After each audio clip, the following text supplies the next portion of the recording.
So hello everyone, welcome to another lecture of hand radiography series. So अब तक जो हमने हैंड रेडियोग्राफी सीरीज़ में पढ़ा वो था हमारा single hand PA position and double hand यानी कि बोथ हैंड पीए पोजीशन। तो आज के इस लेक्चर में हम लोग single hand x-ray for AP view को कवर करेंगे। तो चलिए शुरू करते हैं आज के लेक्चर को। तो सबसे पहले हम इसकी एनाटमी पढ़ेंगे for AP view single hand के लिए। तो किसी भी प्रोजेक्शन को परफॉर्म करने के लिए 5 प्रोटोकॉल्स होते हैं, प्रोजेक्शन प्रोटोकॉल्स। उन्हीं प्रोटोकॉल्स को फॉलो करके हम जो है एक्सरे निकाल सकते हैं AP view for single hand के लिए।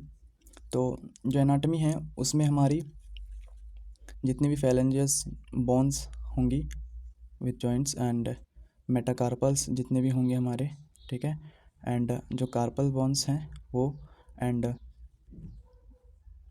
1/3 part of radius and ulna जो है इसमें हमारी कवर होगी, ठीक है। तो इन सारी बोन्स एंड जॉइंट्स एंड उसकी लोकेशन ये सारी for AP view of single hand cover हो जाएगी, ठीक है। देन आती है इसकी हमारी सेकंड प्रोजेक्शन प्रोटोकॉल है ना, जो कि है आईआर साइज एंड पोजीशन। तो आईआर की इमेज रिसेप्टर की साइज एंड उसकी पोजीशन क्या होगी, यहाँ पे इस चीज़ को हम कवर करेंगे। तो जो साइज है आईआर की वो होगी 8 इंच बाई 10 इंच या फिर 18 सेंटीमीटर बाई 24 सेंटीमीटर, ओके। तो ये इस साइज की हमें आईआर साइज जो है इस साइज की हमें लेनी पड़ेगी। फॉर पीए सिंगल हैंड भी यही साइज था, ठीक है। प्रीवियस वीडियो में मैंने सारे कुछ मतलब कि अच्छे से एक्सप्लेन करा है, तो वो वीडियो आप ज़रूर देख लेना। देन इसका पोजीशन है, ठीक है। तो पोजीशन जो है वो होगी आईआर की क्या, जो आईआर है हमारी ना, आईआर इज़ प्लेस्ड होगी ये कैसी, vertically on the radiographic table. जो रेडियोग्राफिक टेबल है ना उसमें आईआर हमारी वर्टिकली प्लेस्ड होगी, okay. And IR equal dividing arrows should match with X ray light from upward and radiographic table from back. तो इस पॉइंट का क्या मतलब है, इस पॉइंट का मतलब ये है कि जो आईआर है ना, तो जो आईआर की हमारी आईआर की जो एरोज होती है चारों तरफ से, वो एक्सरे लाइट जो होती है एक्सरे लाइट से ऊपर से मैच होंगी एंड रेडियोग्राफिक टेबल से मतलब कि नीचे से रेडियोग्राफिक टेबल से वो मैच होंगी, ठीक है। वो जो आईआर में एरोज दी हुई रहती है चारों तरफ। देन आता है पेशेंट प्रोटेक्शन, है ना। तो पेशेंट की प्रोटेक्शन बहुत इम्पोर्टेंट, ये जो प्रोजेक्शन है ये बहुत इम्पोर्टेंट है उन पांचों में से। पेशेंट की प्रोटेक्शन हम मस्ट नीड है, ठीक है। तो पेशेंट शुड बी प्रोवाइडेड, है ना। पेशेंट को क्या प्रोवाइड, क्या क्या प्रोटेक्शन के लिए क्या क्या चीज़ें प्रोवाइड की जाती है, वो है हमारी पहली थायराइड लीड शील्ड जो कि थायराइड ग्लैंड को प्रोटेक्ट करती है। एंड एब्डोमेन लीड एप्रॉन, हमारी एब्डोमेन लीड एप्रॉन प्रोवाइड किया जाता है पेशेंट को, including upper and lower abdomen. तो एब्डोमेन, पूरा एब्डोमेन हमारा जो होता है वो स्टार्टिंग कहाँ से होता है, ये पूरा जो एब्डोमेन है वो स्टार्टिंग होता है, बता रहा हूँ बच्चों। तो स्टार्टिंग होता है यहाँ से, ठीक है, ये वाले पोर्शन से, यानी कि कह सकते हैं क्या चेस्ट कैविटी से स्टार्ट होता है ना, और यहाँ तक आता है। तो ये दोनों अपर एंड लोअर, ये वाला जो पोर्शन है हमारा, यानी कि यहाँ से मैं डिवाइड, देखो ये वाला जो पोर्शन है ये वाला पोर्शन है हमारा अपर एब्डोमेन एंड ये वाला पोर्शन है लोअर एब्डोमेन। तो अपर एंड लोअर दोनों एब्डोमेन को इंक्लूड करके एब्डोमेन लीड एप्रॉन प्रोवाइड किया जाता है पेशेंट को उसकी प्रोटेक्शन के लिए, ठीक है, ताकि जो हमारी अननेसेसरी रेडिएशन है ना वो उन एरिया पे अपना इफ़ेक्ट ना दिखा पाए। तो इसका जो फोर्थ प्रोजेक्शन प्रोटोकॉल है ना, वो है पेशेंट एंड पार्ट पोजीशन।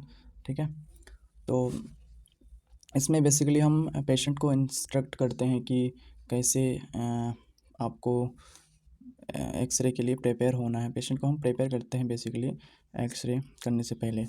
तो कैसे हैंड को पुट करना है आईआर में, है ना, कैसे कहाँ क्या करना है, सारी चीज़ें हम इसमें पेशेंट को बताते हैं। तो सबसे पहला जो इसका पॉइंट है वो है ask patient to sit side by the examination table on a chair और अ स्टूल। ठीक है, इसको मैं पूरा कर देता हूँ। तो क्या बोलते हैं हम पेशेंट को, ask patient to sit side by the examination table on a chair और अ स्टूल। तो सबसे पहले पेशेंट को बैठने के लिए कहा जाता है एग्जामिनेशन टेबल के साइड में किसी चेयर या फिर स्टूल में। ओके, देन आता सेकंड पॉइंट, वो है affected limp is fully extended. जो हमारी लिम्प है वो सारी लिम्प्स है ना, वो एक्सटेंडेड, फुल्ली एक्सटेंडेड होनी पड़ेगी, है ना, उसको हम कर्व्ड कर या शेप में नहीं रह सकते। देन आती है third point, hand is placed in AP view. AP view में रखना है क्योंकि हम एपी व्यू का ही एक्सरे ले रहे हैं, है ना, ऑन दी आईआर, आईआर के ऊपर हमको एपी व्यू में प्लेस्ड करना है हैंड को। देन क्या है, all fingers are fully extended and slightly separated from each other. ठीक है, तो सभी फिंगर्स को हमें क्या करना है, एक्सटेंड रखना है, और दूसरा ये कि स्लाइटली सेपरेट, थोड़ा सा सेपरेट रखना है एक दूसरे से। सेपरेट हम इसलिए रखते हैं ताकि बोन्स के बीच में एक्सरे फिल्म में हमारी ओवरलैपिंग ना हो जाए। ठीक है, जो हमारी, तो जो इसका फिफ्थ पॉइंट है वो है hand should be placed on IR in such a manner that first, third and fifth finger is located minimally 1 to 1.5 inch inward the cassette. यानी कि हैंड को हमें इस तरह से आईआर में प्लेस्ड करना है कि जो हमारी फर्स्ट फिंगर है, थर्ड फिंगर है एंड फिफ्थ फिंगर है ना, वो 1 to 1.5 इंच अंदर हो कैसेट के। ठीक है, जो हमारी आईआर है उसके अंदर अंदर में होनी चाहिए उसकी कैसेट बॉर्डर्स के, and few centimetre below the wrist joint involve under the remaining cassette border. और हल्का सा नीचे की तरफ, यानी कि रेडिएशन अल्ना का इमेज के लिए भी हमें थोड़ा सा नीचे तक इसको मतलब कि इन्वर्ट रखना होता है रेडिएशन अल्ना को भी। ओके, जो सिक्स्थ पॉइंट है इसका, वो है sand bag is placed below the wrist joint ना। तो रिस्ट जॉइंट के पीछे सैंड बैग हमें लगाना रहता है, प्लेस्ड करना रहता है। वो इसलिए कि मूवमेंट को, अननेसेसरी मूवमेंट को रोकता है सैंड बैग। देन आता है इसका final and last point projection protocol का, जो कि है सेंट्रल रे डायरेक्शन। ठीक है, जो सेंट्रल रे की डायरेक्शन है वो कहाँ पे हमें डायरेक्ट करनी होगी। तो एस आई डी शुड भी, सबसे पहले एस आई डी शुड भी 100 सेंटीमीटर, यानी कि source to image receptor distance, है ना, यानी कि सोर्स जो एक्सरे ट्यूब है वो हमारी सोर्स है, और इमेज रिसेप्टर जहाँ पे हम अपना हैंड को प्लेस्ड करेंगे वो इमेज रिसेप्टर। ठीक है, वहाँ से उन दोनों के बीच का जो डिस्टेंस होगा वो कितना होगा, 100 सेंटीमीटर होगा। ठीक है, एंड देन है सेकंड पॉइंट, यूज़ कॉलीमेटर्स ना टू रिसेप the tube light according to the patient's hand. तो पेशेंट्स की हैंड के अकॉर्डिंगली ना हमें कॉलीमेटर से रिसेप करना पड़ेगा ट्यूब की जो लाइट है उसको, है ना। ये इसलिए करना पड़ता है, कॉलीमेटर क्या करता है, कॉलीमेटर का काम क्या है कि वो रिड्यूस करता है एरिया को अकॉर्डिंग टू नीड। जितनी ज़रूरत है पेशेंट हैंड की एक्सरे की उतनी ही हमें प्रोवाइड करेगा उसको रिड्यूस करके, और इससे फ़ायदा ये है कि अननेसेसरी रेडिएशन नहीं मतलब होगा। ठीक है, देन थर्ड पॉइंट है C R should be perpendicular to I R. तो जो सी आर है वो आई आर के परपेंडिकुलर होना पड़ेगा, यानी कि 90 डिग्री ना, 90 डिग्री सी आर जो है आई आर के। तो सी आर जो है वो 90 डिग्री पे आके यानी कि आई आर के ऊपर डायरेक्ट होगी। And the last point is C R is directed to the head of the third metacarpal.